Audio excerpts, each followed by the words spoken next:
عصر کے بعد اسٹڈی کرنا پڑھائی کا اعلیٰ وقت کیا ہے؟ کیا عصر کے بعد دنیاوی اسٹڈی کر سکتے ہیں؟ شریعت کے اعتبار سے کس وقت پڑھائی کرنا صحیح ہے اور کس وقت نہیں؟ ایثار صاحب انڈیا سے دیکھیں، عصر کے بعد بھی آپ اسٹڈی کر سکتے ہیں، دنیاوی بھی دینی بھی.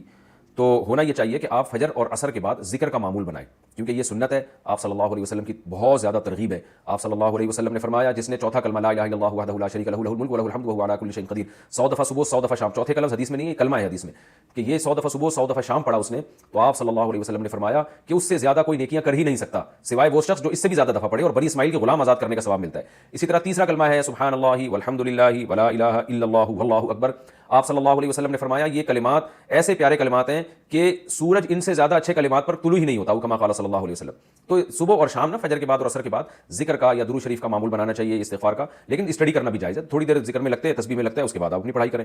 رہا یہ مسئلہ کہ شریعت کے اعتبار سے کس وقت پڑھائی کرنا بہتر ہے کس وقت نہیں ہے، دیکھیں اس میں شریعت خاموش ہے کیونکہ میڈیکل سائنس کا مسئلہ ہے، یہ شریعت کا مسئلہ نہیں ہے. تو میڈیکل سائنس اور جو ماہر حکیم ہے وہ کہتے ہیں صبح کے وقت انسان کا دماغ بہت فریش ہوتا ہے، تو اس وقت جو چیز یاد کی جائے دماغ میں اچھی طرح سے بیٹھ جاتی ہے، دماغ فریش ہوتا ہے.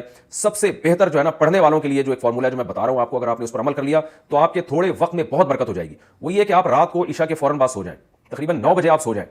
ہے مشکل، میرے لیے بھی بہت مشکل ہے، لیکن عمل کریں. 9 بجے جب آپ سو گئے تو 10 11 12 1 2 5 گھنٹے بہت ہیں.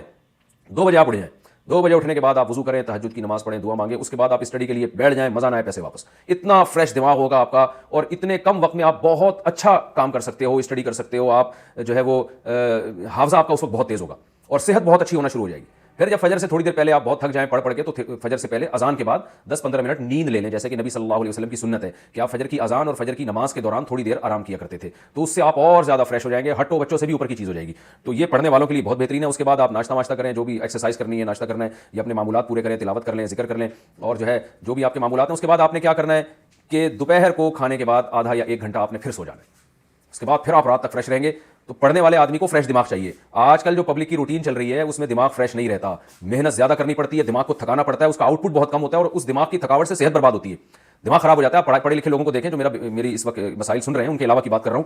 اکثر پڑھے لکھے لوگ میں نے بیچارے تھوڑے سے اب نارملی دیکھے ہیں، یعنی جو پھر بتا دوں جو میری اسپیچ سن رہے ہیں ان کے علاوہ کی بات کر رہا ہوں. وجہ کیا ہے؟ وہ دماغ کا اتنا غیر ضروری استعمال اور تھکے ہوئے دماغ کے ساتھ پڑھتے رہتے ہیں، کھانا کھایا ہوا پھر کتاب لے کے بیٹھے ہوئے، تو وہ پیٹ بھی خراب، دماغ بھی خراب. تو یہ میں نے آپ کو روٹین بتائی، بڑی خاندانی قسم کی روٹین ہے، اس پر عمل کریں، مزہ نہ آئے پیسے واپس، انشاءاللہ بہت فائدہ ہوگا، انشاءاللہ بہت زیادہ فائدہ ہوگا.